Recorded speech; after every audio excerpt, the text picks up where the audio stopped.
हम लोगों को पढ़ने लिखने का, बाबा साहब का शिक्षा का अर्थ था कि आप जो पढ़ते लिखते हैं अपने बुद्धि से तर्क वितर्क करो, किसी भी बात को आंख मूंद कर नहीं मानो। दूसरे किसी भी बात को, इससे पहले भी तथागत बुद्ध कहे अप दीपो भव, अपना दीपक आप स्वयं बनिए। तो क्या अपना दीपक स्वयं बनिए?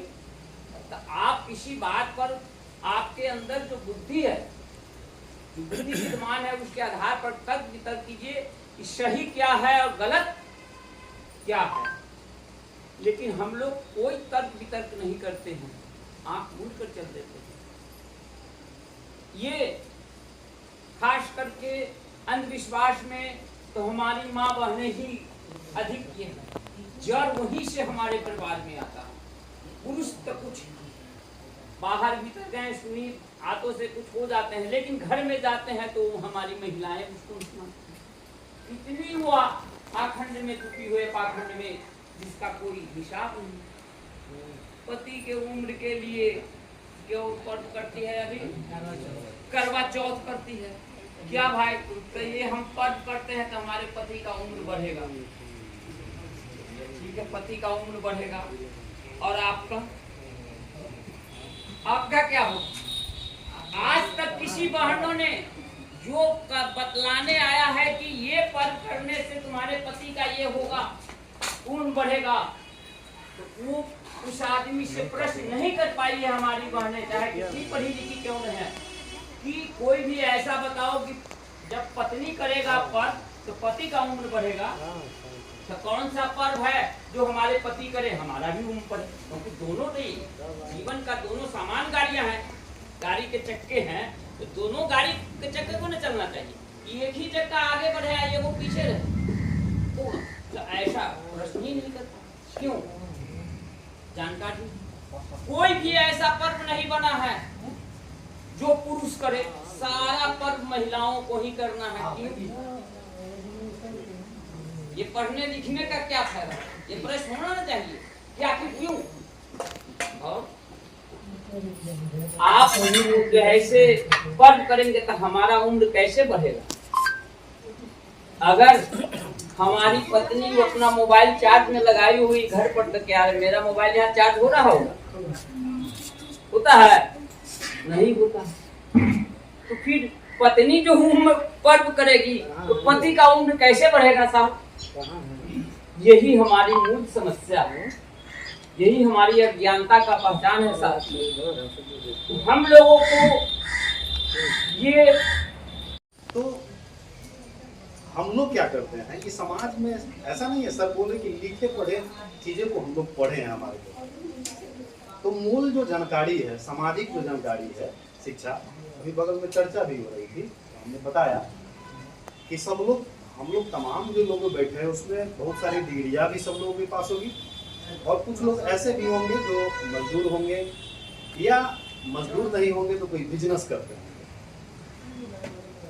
तो हम लोग इस जगह पे बैठते हैं तो ये भी एक क्लास है, एक सामाजिक क्लास है, और हम लोग यहाँ पे शिक्षा लेने का काम करते हैं। तो शिक्षा कैसे मिलती है?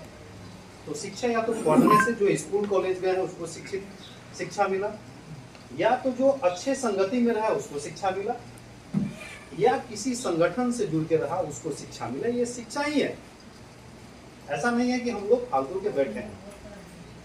आप इससे कितना फायदा उठाते हैं? जो स्कूल कॉलेज में गए अच्छे से पढ़े वो डॉक्टर इंजीनियर कलेक्टर बने, और जो उस स्कूल में भी गए और नहीं अच्छे से मन से पढ़े वो पीछे रह जाते हैं, वो बिजनेस करते हैं, अन्य जो रोजगार है वो करते हैं। ऐसा नहीं है कि वो हम लोगों से बहुत नीचे रह जाता है, वो भी हम लोग की तरह इंसान है, उसको एक प्लेटफॉर्म में लाना बहुत जरूरी है।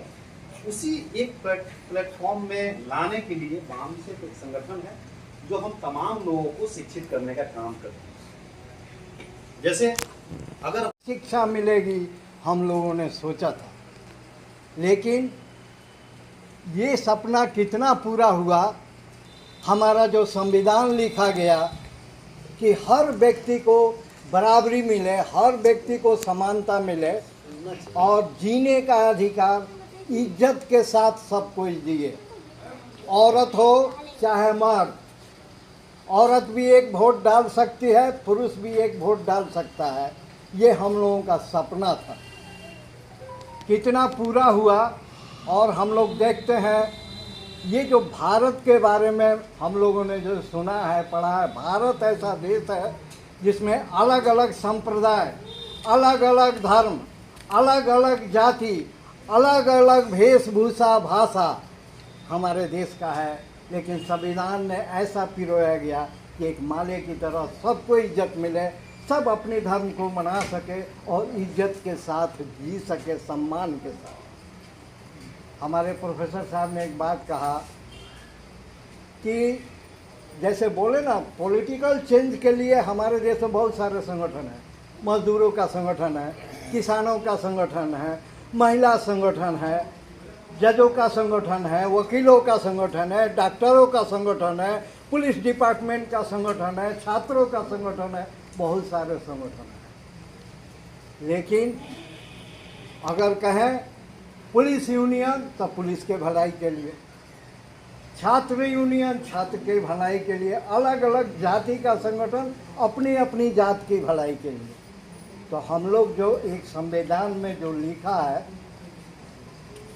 कि हम समाजवादी समाज और एक समानता चाहते हैं, ये कैसे होगा। और जहाँ तक अंधविश्वास की बात है, हम पिछले बार भी बोले, महात्मा बुद्ध को किसने जगाया? स्वतः प्रेरित हुए। अंबेडकर साहब को किसने जगाया?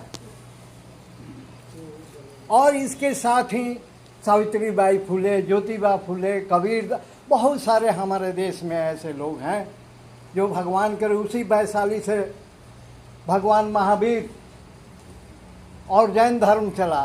तो हमारे देश में हम देखते हैं, हम जो महसूस करते हैं, अलग अलग छोटे छोटे टुकड़े हैं। जाति में जाति है, जाति में उपजाति है। तो भैया एक इंसान, एक संघर्ष, एक इज्जत के साथ कैसे लड़ाई लड़े, ये एक मेरे लिए एक सोचनीय बात होती। दूसरी दुनिया में जीना।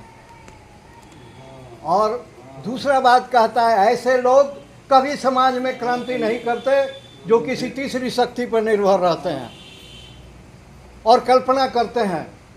हमारे आपके बीच में आप देखिए किस क्राइटेरिया में आते हैं। कुछ लोग हैं जिसको बोलते हैं, एक दूसरा शब्द है नेव कॉन्शसनेस, उसको बोलते हैं नेव कॉन्शसनेस, ना सोया हुआ है ना जगा हुआ है। जैसे आप देखिए कभी सोते हैं ना, तो एक ऐसा समय आता है आप जगे भी नहीं हैं और सोए भी नहीं हैं। जरा यहाँ कह हमने यहाँ भोजपुर कर भकुआल बड़ा, ना सुतले बड़ा ना जगले बड़ा, आँखवा तो खुलल बा, ज्ञान नहीं। हाँ, तो जागल बड़ा, आँख खुलल बा, लेकिन नेव कॉन्शसनेस में है वो किसी चीज़ को सोचेगा कि चलिए भाई ये है, अच्छा जी, थोड़ा बहुत बुद्धि लगाएगा, सोचेगा, फिर उसको एक्सेप्ट, अच्छा भगवान होता है जी, फलाना होता है जी। लेकिन जो क्रिटिकल कॉन्शसनेस का आदमी है, जो जागरूक व्यक्ति है, और बोले ना इंटरली जगह, सेल्फ अवेयर, जो क्रिटिकल कॉन्शसनेस का व्यक्ति है, हम देखते हैं बहुत जगह जाते हैं ना, जैसे क्रिश्चियन में जाइए, मुस्लिम में जाइए, बहुत जगह तो होता क्या है कि जब खाना खाएगा ना तो हाथ जोड़ कर पहले गोल लग कर प्रार्थना करेगा, हे प्रभु आज आपका भोजन आपने हमको दिया, बहुत बहुत धन्यवाद, आज का भोजन कैसा, तो सबसे बढ़िया आज का भोजन सबसे, तब खुश होकर खाए। अरे भैया, जो रोटी बनाया, जो अनाज उपजाया, जो पैदा किया, जो महिला आटा सान कर गूंथ कर गरम गरम हाथ जला कर रोटी बनाई, उसको आप धन्यवाद नहीं दे रहे हो, किसी तीसरे को दे। ये है क्रिटिकल कॉन्शसनेस का व्यक्ति, जो तर्कपूर्ण तरीक़ा से सोचेगा भैया धन्यवाद तो हमें उसको देना चाहिए। वही समाज में क्रांति परिवर्तन ला सकता है। उसी में थे महात्मा बुद्ध, उसी में थे अंबेडकर, उसी में ये तमाम जो क्रांतिकारी। इसीलिए स्वतः जगिए और क्रांति और अच्छे लोगों के साथ में रहिए, समझ गए ना, तभी ये समाज बदलेगा, एक इंसानियत का समाज होगा। इसी बात के साथ सबको नमो बुद्धाय।